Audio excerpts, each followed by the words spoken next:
Mister Alberta, তার পরিবার ও সোনার হরিণ। এক দেশের এক পাহাড়ঘেরা ছোট্ট গ্রামে বাস করতেন মিস্টার আলবার্টা। তার সংসারে ছিলেন স্ত্রী, 4 পুত্র ও 3 কন্যা। তারা সবাই মিলেমিশে কাজ করতেন, শিকার ধরতেন, মাছ ধরতেন, ফল সংগ্রহ করতেন। কিন্তু গ্রামের সবাই জানত, আলবার্টা সাহেবের বুদ্ধি যেমন তীক্ষ্ণ, লোভও তেমনি প্রবল। সময় বদলাতে লাগলো। হঠাৎ করে দেখা গেল যতবারই আলবার্টা শিকারে যান, তার ভাগ্যে কিছুই জোটে না। ক্ষুধা আর হতাশায় জর্জরিত হয়ে একদিন তিনি ঘোষণা দিলেন এক অদ্ভুত নিয়ম। এই বাড়িতে যে শিকার ধরবে বা মাছ আনবে, সে কিন্তু তা খেতে পারবে না। নিয়মটি যেন বাজ পড়ার মতো। সবাই স্তব্ধ। কেউ খুশি না হলেও কেউ প্রতিবাদ করল না। বছর পেরিয়ে গেল এই নিয়মের ভারে। একদিন মিস্টার আলবার্টা গেলেন তার পৈতৃক গ্রামে। ফিরতি পথে হঠাৎই তার চোখে পড়ে এক সোনার হরিণ, আলো ঝলমলে, বিশাল দেহের এক দুর্লভ শিকার। চোখে লোভের আগুন জ্বলতে শুরু করল। তিনি ভাবলেন, এ তো একমাত্র আমার প্রাপ্য।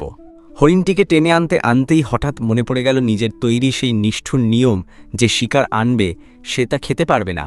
তিনি থমকে দাঁড়ালেন, কপালে ঘাম, মনে ভয়। ভেবেচিন্তে হরিণটিকে রেখে এলেন 3 ব্লক দূরের নদীর ধারে। নিজে কিছু না বলে বাড়ি ফিরে বললেন ছেলেদের, ওদিকে গিয়ে একটু ঠান্ডা পানি নিয়ে এসো তো। ছেলেরা গেল, পানি নিয়ে এলো, কিন্তু কিছু বলল না।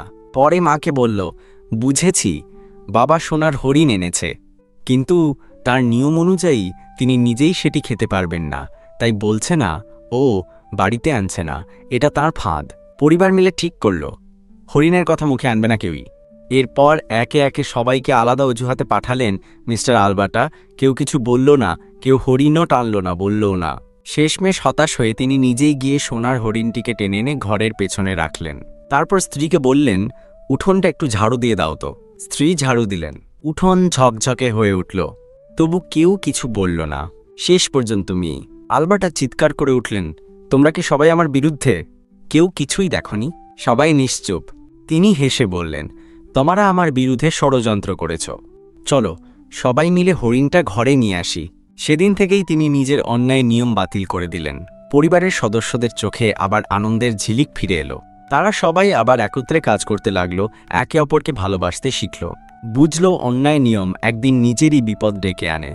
সেই দিন থেকেই মিস্টার স্পাইডার তার নিজের বানানো অন্যায় নিয়ম বাতিল করে দিলেন। তার পরিবারও হাঁফ ছেড়ে বাঁচল।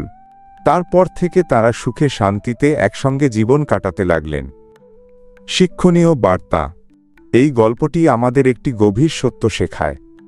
অন্যায় নিয়ম, অহংকারী শাসন ও লোভ একসময় নিজেরই বিপদ ডেকে আনে। যে ব্যক্তি নিজের স্বার্থে নিয়ম তৈরি করে, একদিন সেই নিয়মেই নিজেই আটকে পড়ে। এবং সবকিছুর ওপরে পরিবার তখনই সুখী হয় যখন সেখানে ন্যায্যতা, ভালোবাসা আর সম্মান থাকে। নৈতিক শিক্ষা ও বার্তা: গল্পটি আমাদের শেখায় যে ন্যায়বিচার, ভালোবাসা এবং পারস্পরিক সম্মান যখন একটি পরিবারে প্রতিষ্ঠিত থাকে, তখনই প্রত্যেক সদস্য প্রকৃত অর্থে সুখী ও একতাবদ্ধ হতে পারে। এ ধরনের মূল্যবোধ একটি পরিবারকে শুধু শক্তিশালীই করে না, বরং সমাজেও ইতিবাচক প্রভাব ফেলে। অন্যদিকে অহংকার ও লোভ মানুষের মধ্যে বিভেদ সৃষ্টি করে এবং ধীরে ধীরে তা পরিবার ও সমাজে অবিশ্বাসের বীজ বপন করে। এই গল্পে আমরা দেখি কিভাবে একজন মানুষ তার নিজের তৈরি অন্যায় নিয়মের ফাঁদে নিজেই আটকে যায়।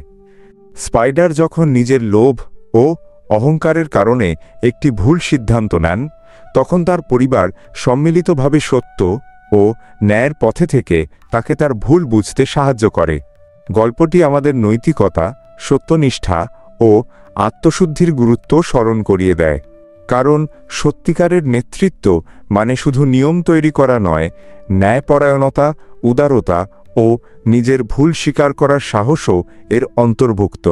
শেষত এই গল্পটি আমাদের মনে করিয়ে দেয়, প্রত্যেক মানুষের উচিত নিজের ভুল থেকে শিক্ষা গ্রহণ করা এবং আত্ম-উন্নতির পথে এগিয়ে চলা। কারণ জীবনের প্রকৃত সাফল্য আসে যখন আমরা ভুলকে স্বীকার করি, সংশোধন করি এবং ন্যায়ের পথে চলার দৃঢ় অঙ্গীকার গ্রহণ করি। ভিডিওটি ভালো লাগলে এডুকেশন বাংলা চ্যানেলটি সাবস্ক্রাইব করুন। নিয়মিত ভিডিও পেতে বেল বাটনটি ক্লিক করুন।